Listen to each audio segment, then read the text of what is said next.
সব সময় আল্লাহর কাছে এই দোয়াটা যেন আমরা করি, আল্লাহ কিয়ামতের দিন তুমি আমার হিসাব নিও না, আল্লাহ তুমি আমার বিচার বসিও না, আল্লাহ তুমি দয়া করে আমারে মাফ করে দিও। আল্লাহ যার বিচার করবেন ও জাহান্নামে যাবে, আর যার বিচার করবেন না সে জান্নাতে যাবে। রাসূল যা নিয়ে এসেছে তা ধরো, রাসূল যা নিষেধ করেছে তা ছাড়ো।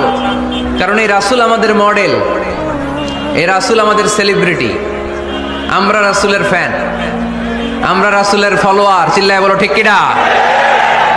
We are the follower of Muhammad সাল্লাল্লাহু আলাইহি ওয়াসাল্লাম। আমরা কোনো সেলিব্রিটিরে ফলো করি না, আমরা কারো ভক্ত না, আমরা কারো ফলোয়ার না। আমরা যার ফলোয়ার তার নাম মুহাম্মদ সাল্লাল্লাহু।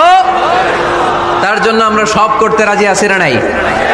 আমার নবীর জন্য আমরা আমাদের দেহের প্রাণ, আমাদের জান, আমার গায়ের তাজা রক্ত বিলিয়ে দিতে রাজি। জোরে বলেন ঠিক কিনা? আমাদের মডেল, যা তিনি নিয়ে এসেছেন আমরা ধরবো, যা নিষেধ করেছেন ছাড়বো। আমার নবীর আদর্শই হবে আমার আদর্শ, ঠিক কিনা?